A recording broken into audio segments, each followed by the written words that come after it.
RERA incharge secretary Shiva Balakrishna అవినీతి పుట్ట పగులుతోంది. ఈ వ్యవహారంలో ఇప్పటికే ఐఏఎస్ అరవింద్ కుమార్ పేరు వెలుగు చూడగా మరో 6 అధికారుల పాత్ర కూడా ఉన్నట్టు ఏసీబీ అధికారులు నిర్ధారణకు వచ్చారు. వీరిలో మరో ఐఏఎస్ అధికారి పేరు కూడా ఉన్నట్టు సమాచారం. ఈ క్రమంలో జాబితాలో ఉన్న అందరికీ అవసరమైతే సిఆర్పిసి 41 సెక్షన్ ప్రకారం నోటీసులు ఇచ్చి విచారణ జరపాలని ఏసీబీ అధికారులు నిర్ణయించారు. మరోవైపు శివబాలకృష్ణ అక్రమాలపై దర్యాప్తుకు సిద్ధమైన ఈడీ, ఆదాయ పన్ను శాఖ అధికారులు విచారణలో వెల్లడైన వివరాలను అందజేయాలంటూ ఏసీబీని కోరారు. ఏసీబీ విచారణలో కీలకమైన వివరాలు వెలుగు చూశాయి.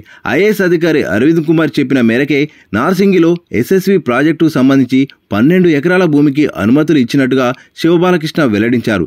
ఇందుకు అరవింద్ 10 కోట్లు డిమాండ్ చేసినట్టు చెప్పారు. ఈ క్రమంలో షేక్ సైద్ అనే వ్యక్తి ₹1 కోట్లను అరవింద్ కుమార్ ఇంటికి తీసుకెళ్లి ఇచ్చినట్టు వెల్లడించారు. మహేశ్వరం మండలం మంకాల్ వద్ద వర్టెక్స్ భూములకు అరవింద్ చెప్పిన మేరకే క్లియరెన్స్ ఇచ్చినట్టు చెప్పారు. దీనికి ప్రతిగా వర్టెక్స్ హోమ్స్లో ఓ ఫ్లాట్ను ఆయన బహుమానంగా పొందాడని వెల్లడించారు. కాగా శివబాలకృష్ణ అక్రమాల్లో మరో 6 అధికారులకు భాగస్వామ్యం ఉన్నట్టుగా ఏసీబీ అధికారులు గుర్తించారు.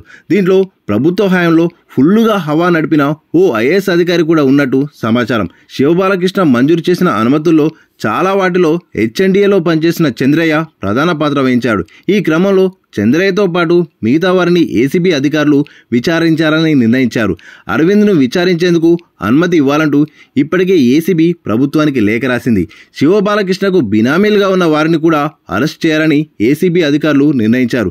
శివబాలకృష్ణ సోదరుడు శివ నవీన్ కుమార్, ఆయన భార్యతో పాటు మరో 3 బినామీలను ఏసీబీ అధికారులు గుర్తించారు. వీరందరి పేర కోట్లు విలువ చేసే ఆస్తులు రిజిస్ట్రేషన్ చేయించినట్టు నిర్ధారించుకున్నారు. ఈ నేపథ్యంలోనే శివ నవీన్ కుమార్ ను అరెస్ట్ కూడా చేశారు. మిగతా బినామీలను త్వరలోనే అరెస్ట్ చేయనున్నారు.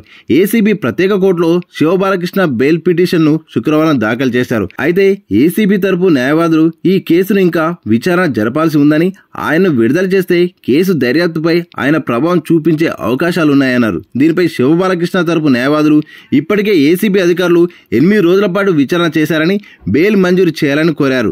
ఇరు పక్షాల వాదనలు విన్న కోర్టు తదుపరి విచారణను సోమవారానికి వాయిదా వేసింది.